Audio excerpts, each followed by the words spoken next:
a loving and outgoing mother of 3. Everybody wanted to be around her and her energy and her beauty. She was an incredible human being and a great mother. Is found murdered in a farmer's field.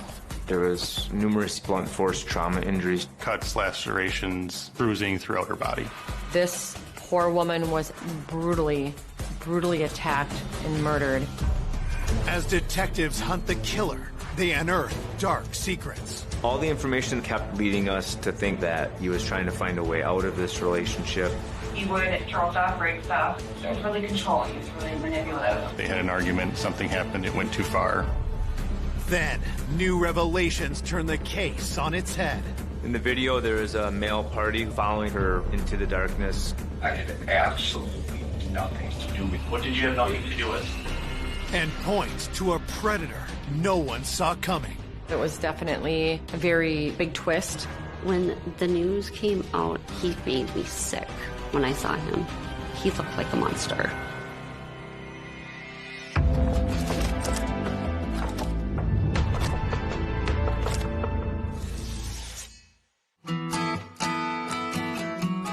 Green Bay, Wisconsin is a relatively small, close-knit community where a lot of people know each other. Obviously, our claim to fame is having the Green Bay Packers in town here. So during football season, pretty much everything centers around that. It's 100% a place that you would want to raise a family. The crime rate in the Green Bay area is generally very low, especially when it comes to violent crime. On a warm May afternoon in 2016, nearby Brown County Sheriff's Office gets a troubling 911 call from a local farmer. Brown County 911, what's your emergency? Oh, God. We just found a human body. Is it a male or a female? It's got long hair, but I didn't go near it. I'm about at the top of a hill just looking down on it. The 911 call was from farmers working in a field, and they located a body. Investigators race to the farmer's field on the outskirts of Green Bay. The body was behind a brushy, woody area, not visible by the road itself. It was laying face down with arms spread across the front of her head and feet towards the road. The victim was a blonde female, approximately in her 30s. Past that, we really didn't have any identifying information other than the pink wristband on her wrist. There was a distinct pattern that we found on the victim's back, which appeared to be from the sole of a shoe. It wasn't until the body was turned that all the injuries were located. The extent of injuries that she suffered were pretty horrific. There was trauma to her neck that would indicate possible strangulation, in addition to lacerations, bruising throughout her body. Her fingernails were damaged, indicative of defensive wounds. That tells us that she was fighting for her life. There were nail clippings taken for the potential of any DNA from the suspect underneath her fingernails. We were looking for anything that could be used as a weapon. However, the search of the area didn't reveal anything. After questioning the farmer and clearing him of any suspicion, investigators try to determine how the victim ended up in his field. The area was searched thoroughly for any clothing that may have been left behind, any other tracks, footprints. There were a set of tire tracks that went from the driveway to where the victim's body was found and then circled back towards the driveway. The farmers work in the field were using a skid steer and a four-wheeler, and they definitely didn't match those pieces of equipment. We definitely felt like this was likely the suspect vehicle that was used to transport the body there. As detectives continue to process the crime scene, the local sheriff's office receives another call. Brown County Public Safety, this is Therese. How do I go about, this missing person? Okay, and who's missing? My girlfriend. What's her name? Nicole Vanderheiden. Our dispatch center received a phone call from a party named Doug Dietrich reporting that he did not know where his girlfriend was. And the last he had seen or heard from her was the night before. We felt very strongly that the missing person report was going to involve the victim we had in the field. Officers from the crime scene are dispatched to interview the caller, 34-year-old Doug Dietrich, who lived with his girlfriend, Nicole Vanderheiden. Is Doug here? Hello. Hi. I'm here for a missing persons report. As allowed by Wisconsin law, officers secretly film the conversation. It was important to record the interview with Doug. Based on the victim in the field, it's always in the back of our mind that this could be some kind of domestic violence issue that happened. Doug looked completely hungover. He had really dark circles under his eyes. He looked like he hadn't slept in days. I asked him why he's making this missing persons report. Nobody's seen or heard from her since last night, but I'd say like, what, midnight, yeah. Okay. Doug indicated that he and Nikki joined a group of friends out at a local establishment to participate in watching a live band. Doug provides a telling detail when asked what Nikki was wearing. She would have had a bracelet on. Okay. It was a pink bracelet for the 21 verification. There was a wristband that the victim was wearing. So based on that information, we were quite certain that it was Nikki that we were with in the field. As police work to confirm that the victim in the field is 31-year-old mother of three, Nicole Vanderheiden, they learn more about her background. Nikki was born in Manitowoc, Wisconsin. Then she went to high school here. She was the most amazing, inspiring, beautiful, happy woman I have ever met in my life. She always enjoyed being around family. After high school, Nikki attended the University of Wisconsin-Green Bay, graduating in 2010. Nikki's background included a double major in science and education. From that, she was a substitute school teacher. Nikki was one of the hardest workers I've known. She always had two jobs as a substitute teacher and waitressing. Outside of work, Nikki was dedicated to fitness. She definitely took care of herself, and she worked out a lot. Everybody wanted to be around her and her energy and her beauty. We always complimented how beautiful she was, and she was, inside and out. In 2005, Nikki got married and had 2 children, but the marriage ended in 2012. Nikki was definitely a hands-on mom. I think it made her proud to be able to do that, because being a single mother is not easy. Then, in 2015, Nikki met Doug Dietrich. Nikki and Doug had a spark. They moved very quickly and got pregnant, and she was so excited to become a mother of 3 beautiful children. Nikki and Doug were still learning to live with one another. It was definitely a life changer. As Nikki's boyfriend, Doug is a leading suspect in her murder. He is brought to the sheriff's office for a formal interview and informed that the body police have found is most likely Nikki. This body that was found down the street, there's a lot of similarities. Doug was crying, emotional, in a state of shock. With Nikki identified as the victim, detectives asked Doug to recount the events leading up to the last time he saw her alive. Doug reported that they had been out at a concert at the Watering Hole, which is a bar in a suburb of Green Bay. As the night progressed, they had been consuming alcohol, and Doug had ran into some friends from high school that he had not seen in a while. And he confirmed that Nikki was mad because she saw Doug talking to another female at the Watering Hole, and this basically set her off.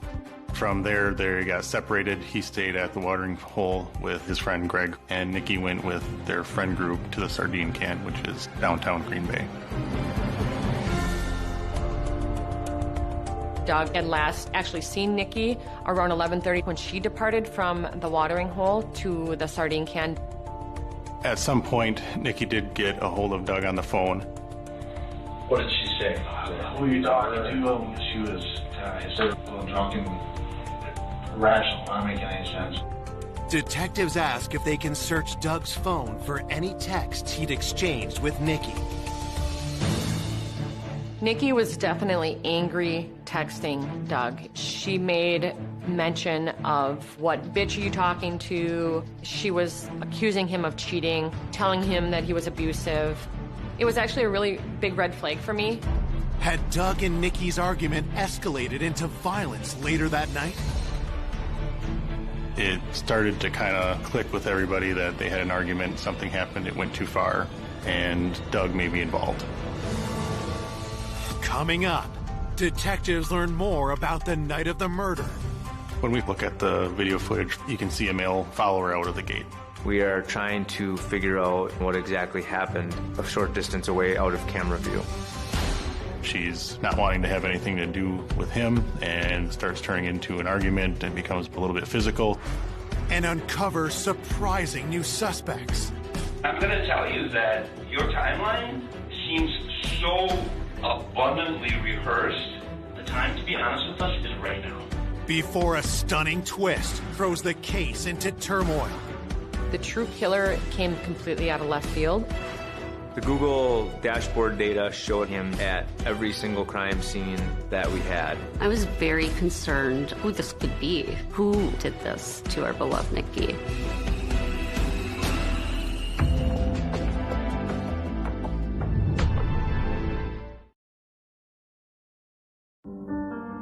After confirming that the body discovered in a farm field is 31-year-old mother of three, Nikki Vanderheiden, police suspect that her violent murder may be linked to an angry exchange of texts she had with her boyfriend Doug Dietrich the night she was killed. The text messages definitely led us to believe that if Nikki would have made it home and if she would have had contact with Doug, there would have been some sort of altercation. When detectives pressed Doug about what happened that night, he claims that after 12:30 a.m., he and his friend Greg left the bar they'd been at to look for Nikki at another bar. Doug describes getting the sardine can with Greg, finding that Nikki's not there, and then continuing to look around for her and being concerned. Doug stated that he had assumed that Nikki made it home and that she would be there when he got there, so him and Greg got in their car and drove home. With Nikki's two older children away for the night with their father, Doug says he got home to find the babysitter and his son, but no Nikki. She said we haven't heard from Nikki, and I was just kind of figuring wherever she went, you know, with friends or whatever. And that's why I just went to bed. She did not come home at all last night after you. Not at all. There wasn't a blip or word from her. He said that he woke up to give the baby a bottle at 6:30 in the morning, and Nikki wasn't there. And it did not appear that Mr. Dietrich was all that concerned until later in the day, which drew our suspicions. I did have concern as to why did it take until about 4:30 the next day to report her missing. Following their interview with Doug, investigators obtain a sample of his DNA and release him. The initial interview with Doug was basically to get him locked in so that we could corroborate everything that he was telling us through either physical evidence or through other statements from other witnesses. As police set out to verify Doug's story, Nikki's family and friends learned that she's been murdered. Knowing that Nikki was murdered and how horrific it was impacted our lives in a very horrible way. Who the hell would do this to someone with such an amazing, beautiful soul? Reports of Nikki's murder spread shock through the community, and Nikki's family members share their grief on local news. Heather Meyer and her family say it doesn't seem real. Terrible. Absolutely terrible. She's been extremely up and down, numbing pain. As Nikki's loved ones continue reeling from her death, an officer from the sheriff's office makes a crucial find. An officer located some clothing on the side of the road, approximately a mile drive from where Nikki's body was located. Deputies were able to identify the clothing as Nikki's. There was blood located at numerous areas in the clothing. The majority of the blood was in her pants area. There was also a purse located which contained her ID. Her cell phone was also found at that same location. It was pretty apparent that it just got tossed out the window in a panic just by the suspect wanting to get rid of it.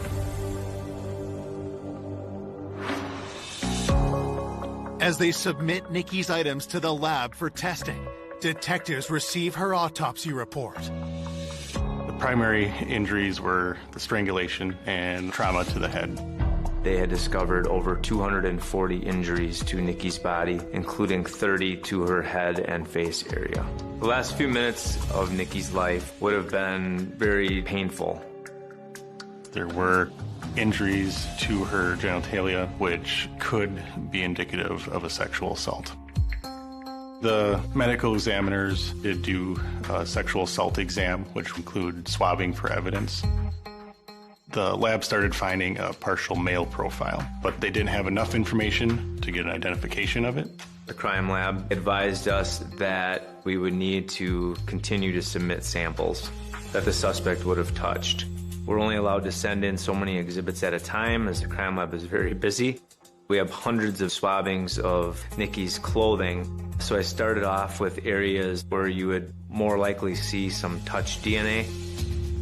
While they await answers from the crime lab, detectives get a hold of security video to learn what they can about Nikki's last hours. When we first were able to take a look at the video footage from the sardine can, we were able to identify Nikki there with Doug's friends. Initially, she appeared to be having a good time, dancing around. The later portion of the evening, we can see Nikki and her group of friends at an outside table, and you can see Nikki looking down at her phone. You can tell by her body movements that she is upset.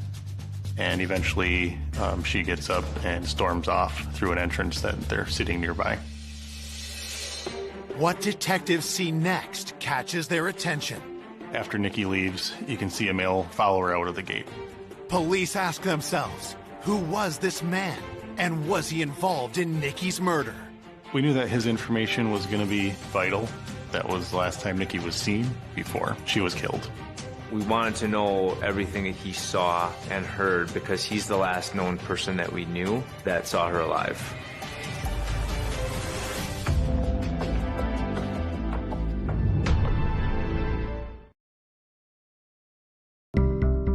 The day after Nikki Vanderheiden is found murdered in a farmer's field, investigators are trying to track down the man seen following her out of a bar just hours before she was killed. In the video, there is a male party following after Nikki and walking off into the darkness. We are trying to figure out what exactly happened a short distance away out of camera view. Officers are dispatched to interview patrons who were at the bar that night. Based on the interviews with the witnesses, we knew that male was Aaron Kolinsky. This was a friend that they were with earlier in the night. Police track Aaron down and bring him in for an interview. Aaron advised us that throughout most of the night, Nikki was having a great time. And then at some point, he saw a mood shift in her. He basically had said that Nikki was trying to get a hold of Doug and that he wasn't responding. Nikki ultimately became very angry, and that's when she left the sardine can on foot. Aaron describes following her and trying to convince her to come back and get a taxi or an Uber to go back home. What Aaron says happened next raises detective suspicion. But she's not wanting to have anything to do with him, and it starts turning into an argument and becomes a little bit physical. At one point, Nikki fell to the ground on her own, and she started creating a bigger scene. Aaron advised us that she began kicking and punching at him as he was trying to help her up. He had tried to tell her, hey, we can get you home, you can come with us, but she refused. Aaron noticed that there were people in the neighborhood seeing what was going on, so he decided to just leave it alone at that point. Investigators wonder if there's more to the story than Aaron's telling them. We are actually able to find those people, and they indeed remembered a female and male yelling or having a disagreement. continuing to watch the video, Aaron does return a very short time later. And based on the other statements from the friends that were with the group, we knew that Aaron didn't necessarily do anything wrong. Aaron says he and his friends took an Uber home, never to see Nikki alive again. There was video footage that showed Aaron and the other group leaving in an Uber, and there was no indication that they had come back to the area after they left. With Aaron crossed off the list, police continue scouring the bar's security video for clues and find something unexpected. We eventually saw Doug and Greg arrive there.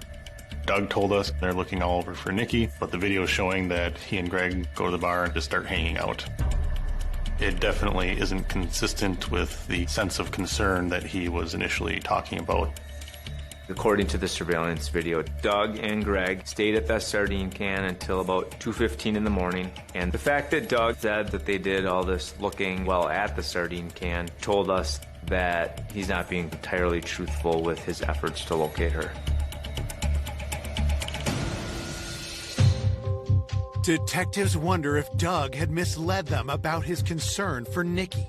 Was there something he was hiding? Just the mere fact that he didn't know where his girlfriend was and didn't appear to care all that much was a red flag. With their suspicion growing, police reach out to Nikki's family to learn more about her relationship with Doug. Nikki's mother and sister, they both voice concerns of Doug's behavior. I know. It's been really, really rocky during her pregnancy and their relationship. Crazy relationship. He's always been very controlling. I had to ask her to get rid of her. Yeah. Nikki's mom, as well as her sister, Heather, both say that they wouldn't be surprised if Doug was the person that was responsible for this. Investigators search Doug's name in police records and make an alarming discovery. Checking police records, we did locate past girlfriends that accused him of being abusive. There was at least one incident that was reported to police, but was never charged. Police contact the woman who filed a complaint against Doug and ask her for more details. When you would argue, it would be... He would spit in my face.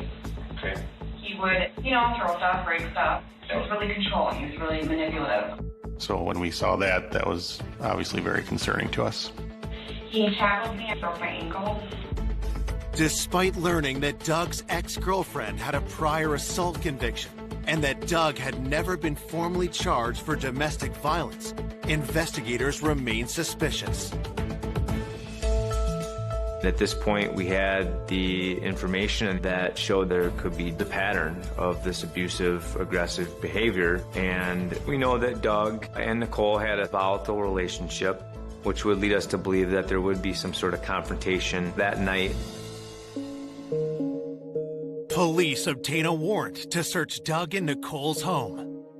During the search at Doug and Nikki's house, there were several things of concern that were located. There was blood on the floor in the garage. There was blood and dirt found in Nikki's vehicle. There was also a set of Nike Air Jordan shoes that had a herringbone pattern on them, which was similar to what was on Nikki's back. There was also some red marks on the surface, appeared to be blood on the bottom of those shoes. While conducting the search, Doug's neighbors from across the street approached police with a startling new discovery. While mowing their lawn, they noticed a blood spot on the curb line of their property, and also they hit a cord of some type with their lawnmower. We did find a large quantity of what appeared to be dried blood, as well as 2 pieces of electrical phone charging cord. There was also some clumps of blonde hair. The blood on those items and the blood found in the road were positively identified as Nikki's. It was pretty apparent to us that that's where the altercation took place. That's where she was likely killed. When that crime scene in front of the house was located, that gave us a theory of what happened, and it continued to point us towards Doug as the suspect.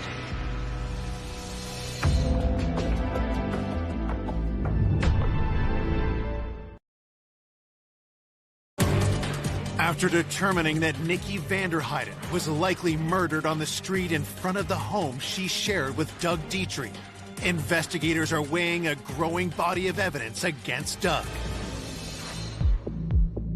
This evidence that we found is kind of emboldening what we had initially thought, that Nikki got home, an argument ensued between her and Doug, and this incident took place in the street, and somehow some of that evidence would have gotten transformed into the garage and then into Nikki's vehicle. Looking at the totality of the circumstances, we decided there was probable cause to arrest Doug at that point. Okay. Right now I'm going to be taking you into custody, be handcuffing you. I'll explain all that to you in a bit, and transporting you down to the sheriff's department. Okay? Okay. Be cooperative with me. All right. With Doug in custody, detectives work to solidify their case against him. When we did the search of Nikki's car and found the blood and the dirt in the car, it was initially thought that that may have been the vehicle that was used to take Nikki to the field where she was located. One of the things that we learned was that she had a progressive snapshot device in her vehicle, which is used for driving behavior, insurance rates. But we figured that this could help us show location from the night she was murdered. Once we got those records back, it was found that her vehicle did not move the night of her murder. At that point, all kinds of questions are still out there. The big one being if Doug was involved in this, how Doug may have moved her. Did he use a different vehicle? Did he have help? We knew that Doug's vehicle was not in play. It was at the watering hole all night, where it was verified on video. One person whose name came up was Greg Matthew, who was actually driving Doug during their night out and dropped Doug off at home. Greg was Doug's best friend, was with Doug that entire night, and we were focused on him maybe being an accessory. Investigators bring Greg to the sheriff's office and ask him about the night of the murder. Greg was very exact about timelines of phone calls and what they did that night. 12:15, got in my car, Nikki was calling him, yelling at him, telling him she's leaving. By the time we get back to Sardine Can, all of our friends left. At what point we left, it was probably 2:15. Got to Doug's house probably at 2:45 and went back to my house. My parents were home. They know that I was there the rest of that night.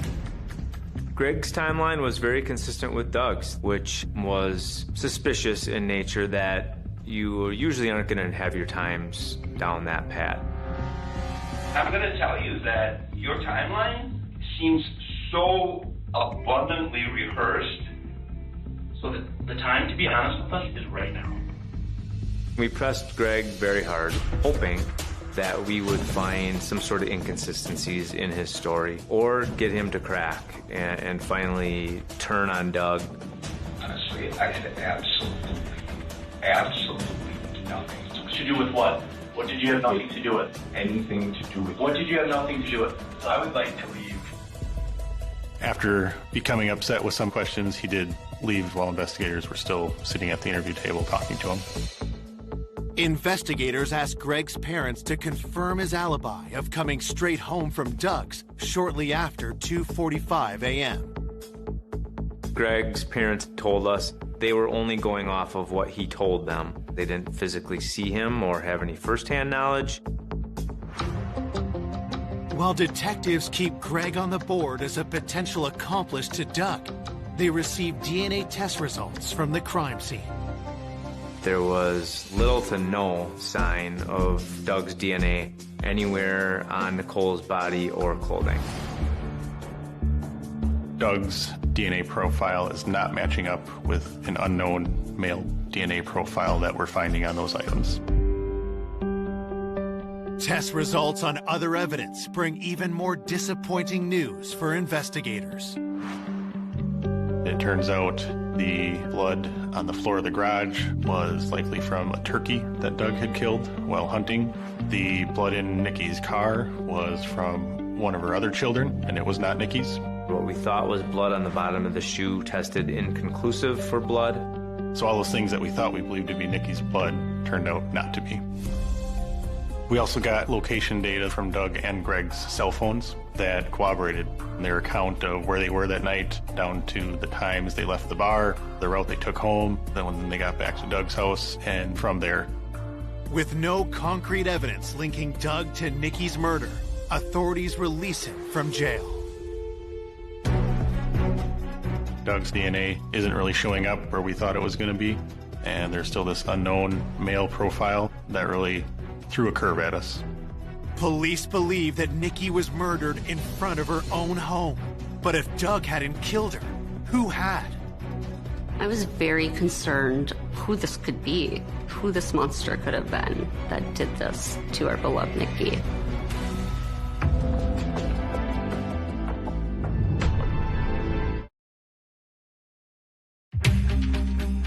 Two days after finding Nikki Vanderheiden savagely murdered, detectives hunting her killer arrested her boyfriend, Doug Dietrich.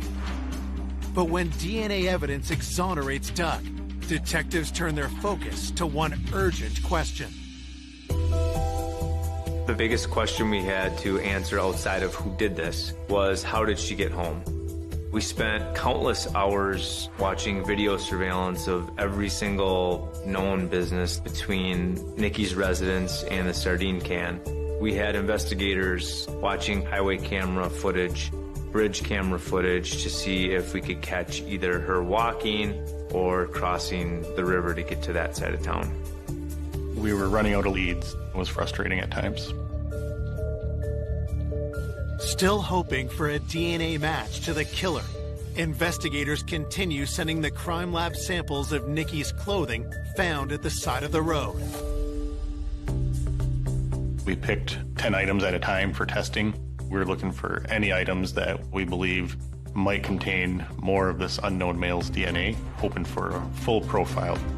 After sending several batches and not coming up with anything definitive, we ended up sending a batch that included the socks that Nikki was wearing still when her body was found.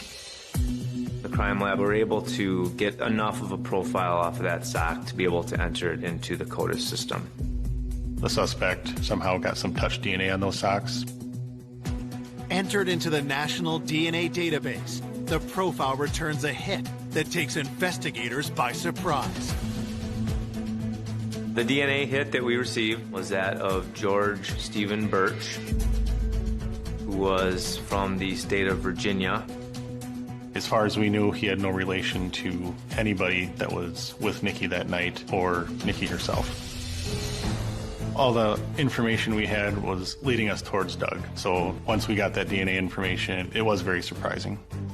George Birch was in and out of prison on the East Coast, and at some point earlier in 2016 had moved to the Green Bay area.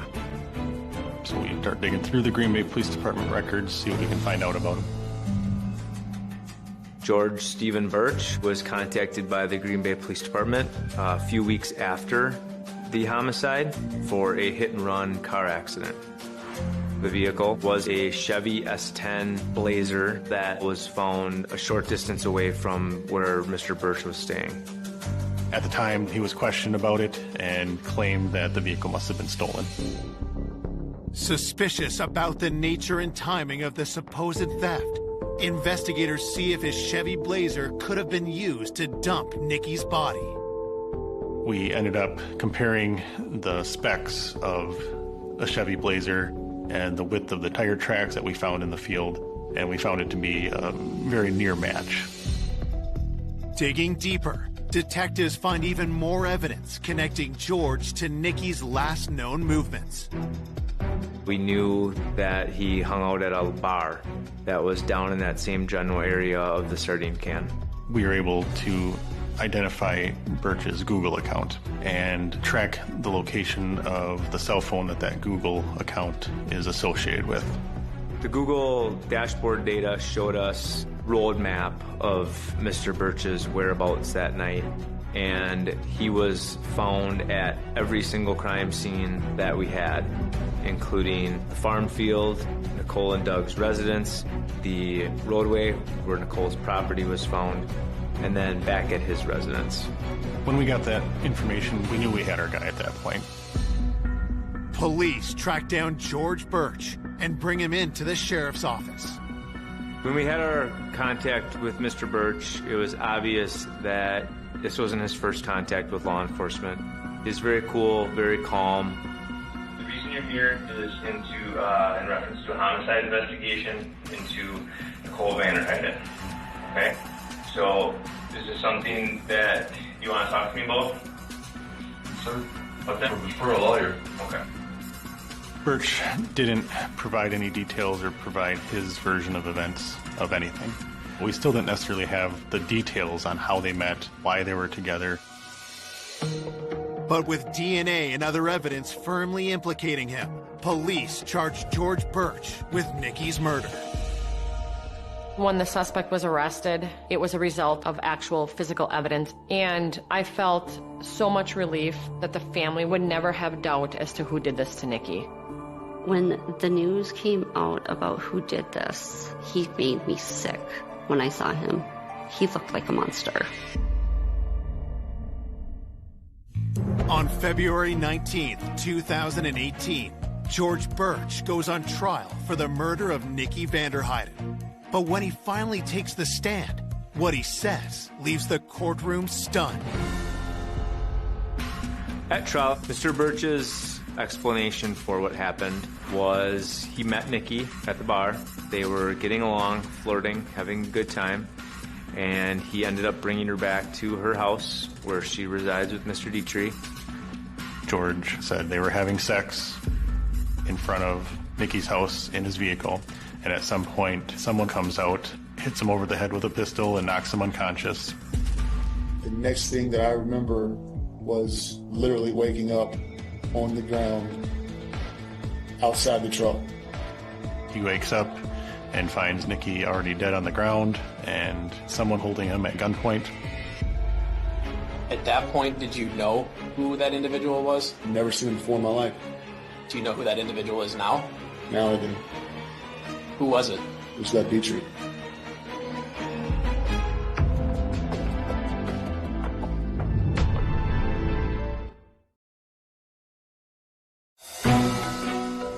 Investigators believe that 31-year-old Nikki Vanderheiden was brutally murdered by convicted felon George Birch. But at trial, George blindsides everyone by claiming that Doug Dietrich was the one responsible.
for Nikki's death.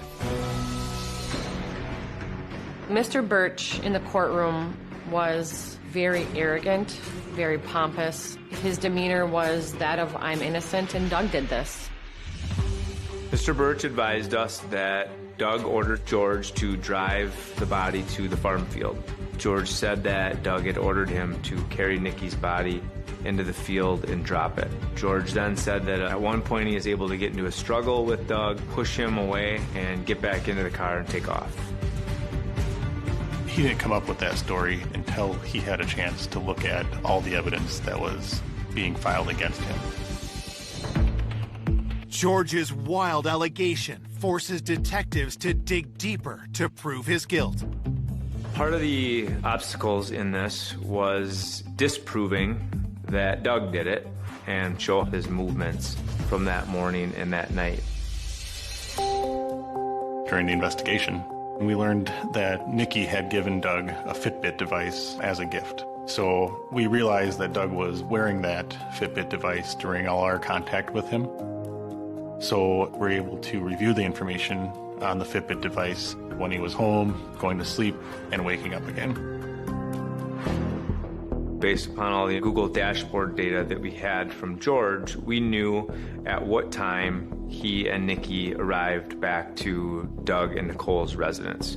So we were able to look at Doug's Fitbit to show that at that time that George and Nicole were outside, Doug was sleeping and not, in fact, out murdering his girlfriend and disposing of the body. Back in court, prosecutors used the location tracking evidence to demolish George's story. The act of violence that Doug allegedly did to him did not add up with any of the other evidence that we had. None of us bought George's story in court. We all knew it was a joke and a fairy tale made up. I think Nikki just wanted to get home to her children, and I know she fought for her life that night. Now prosecutors put forth their theory of what really happened that night. What I believe happened is that there was some arguments between Doug and Nikki. I believe that Nikki did leave the sardine can pretty upset and ended up at Richard Cranium's bar, about a half a mile away. She was intoxicated. She was by herself. She was emotional. She is very outgoing, personable person. So she'd be very easy for someone to prey upon. At some point, she meets George Birch. They get to talking. He offers Nikki a ride home. She accepts it.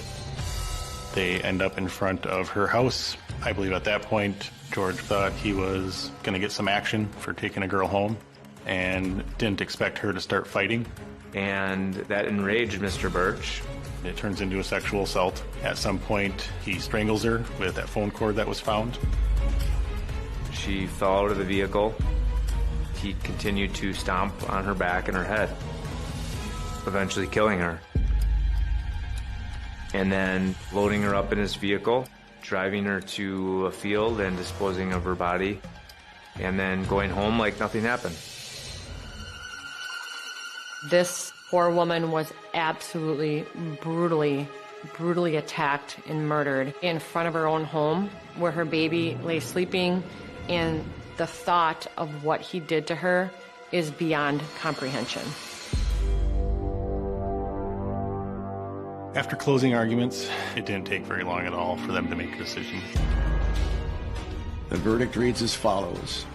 We, the jury, find the defendant, George Stephen Birch, guilty of first-degree intentional homicide for murdering Nikki Vanderheiden.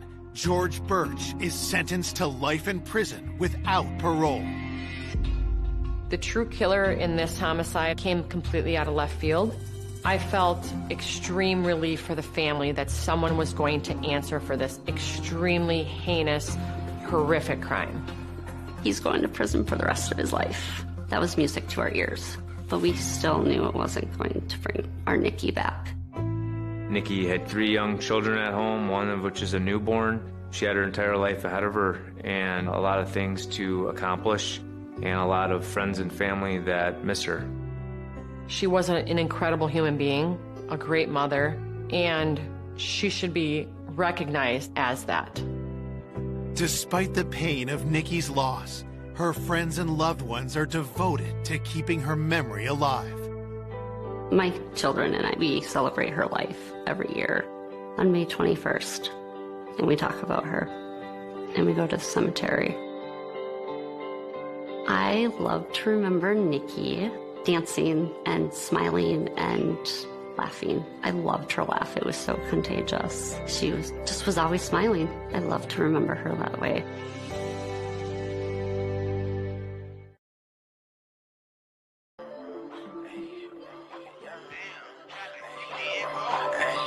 Brand nigga from the 9-1, switch that over, that's the young blonde. I was at the West Coast, now I'm in the East Coast. Shawty